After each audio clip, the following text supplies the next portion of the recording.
Η Ένωση Αθέων παρουσιάζει τις συνεντεύξεις χωρίς Θεό με σκοπό να γίνουν ευρύτερα γνωστές οι απόψεις των αθέων, των αθρήσκων και των αγνωστικιστών που είναι μέλη της ή και όχι και θέλουν να μοιραστούν μαζί μας τις απόψεις τους σχετικά με την αθεία και την εκοσμίκευση. Θα παρακολουθήσετε τους προβληματισμούς και τις τοποθετήσεις διαφόρων επωνύμων αλλά και ανωνύμων πάνω στο ενδιαφέρον αυτό θέμα. Αν θέλετε να επικοινωνήσετε μαζί μας, μπορείτε να μας βρείτε στις παρακάτω διευθύνσεις.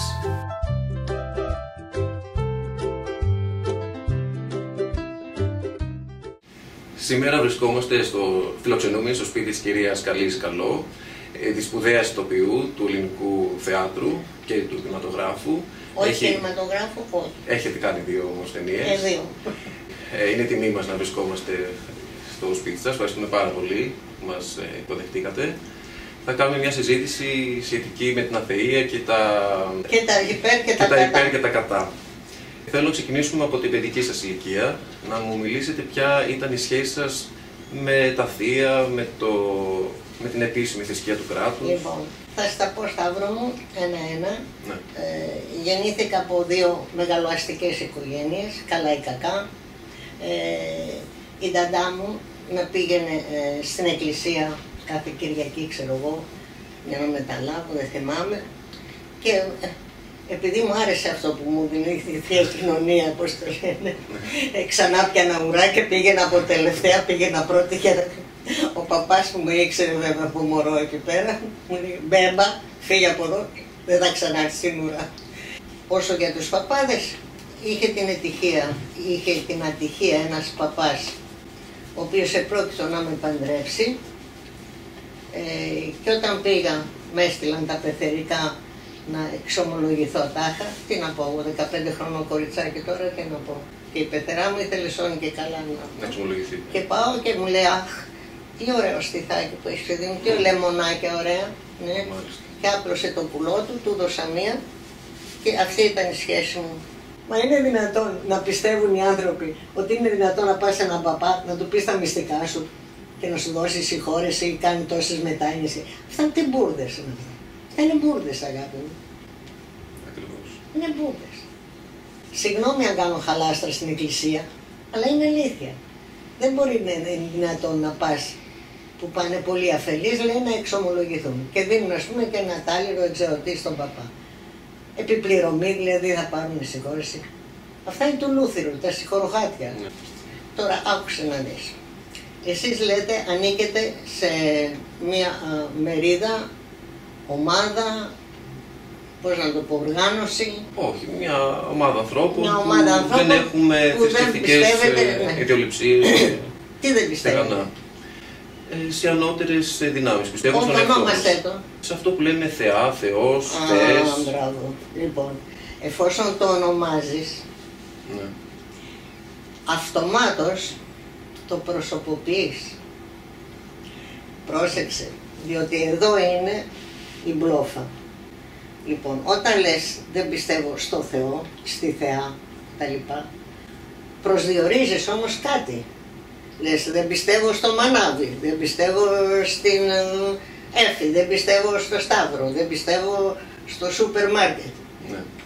Λοιπόν, επομένως το προσωποποιείς.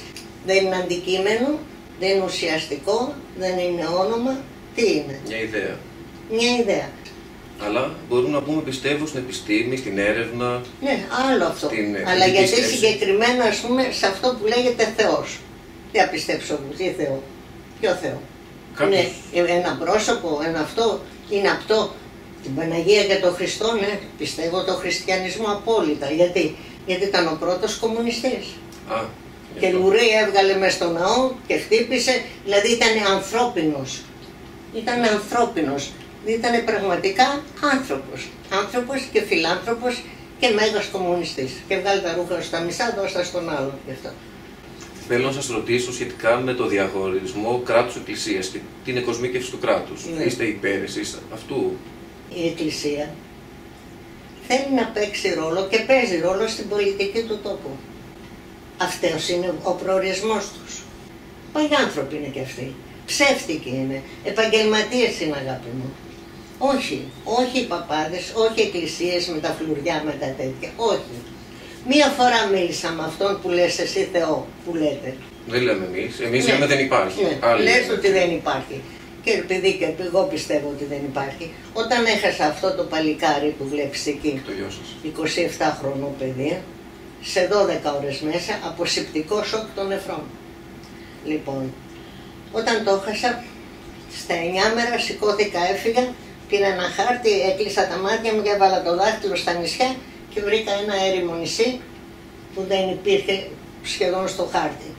Και πήγα εκεί να μπορέσω να ουρλιάξω, να κλάψω, διότι εδώ ούτε ούρλιαξα ούτε έκλαψα.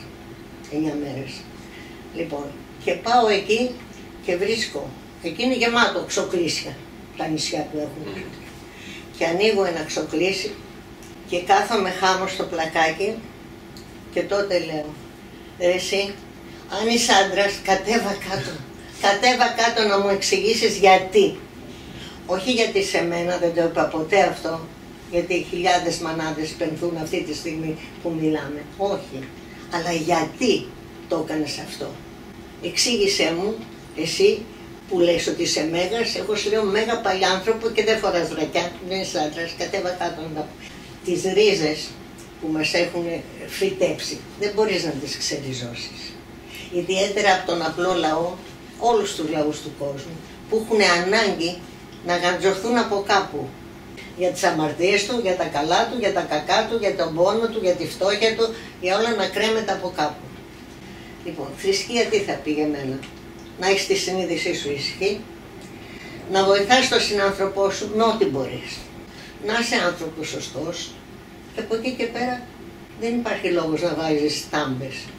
Χριστιανισμός, βουδισμός. Όχι, γιατί. Υπάρχουν τώρα κάποιοι άνθρωποι, συμπολίτες μας, οι οποίοι έχουν την επιθυμία όταν πεθάνουν να υπάρχει καύση και όχι η ταφή της σωρού τους.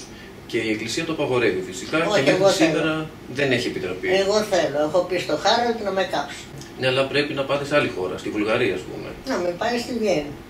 Δεν θα έπρεπε να δίνετε και εδώ το δικαίωμα στην Ελλάδα αυτό το δικαίωμα. Αυτό δεν έχει ξεκινήσει μια κίνηση νομίζω. Θέλω να σας ρωτήσω αν έχετε βαφτίσει τα παιδιά σας και αν το κάνατε για λόγους πίστης ή για λόγους κοινωνικούς. Όχι.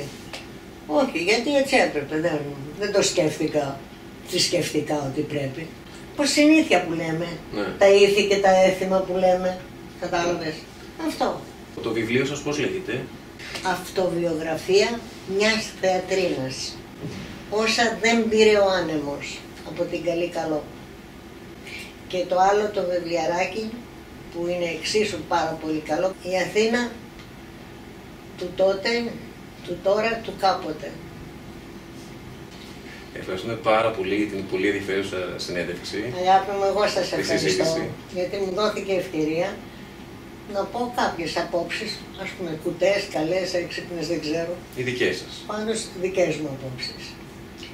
Εκείνο που σας ευχαριστώ ιδιαίτερα είναι ότι το θέμα μου δίνει την ευκαιρία να μην μιλάω για τον εαυτό μου, να μιλάω για όλο τον κόσμο που συμπάσχει, που συμμετέχει και που θα πρέπει να ανοίξει τα μάτια του και να δει τις αλήθειες. Να δει ποια είναι αλήθεια, ποια είναι υποκρισία.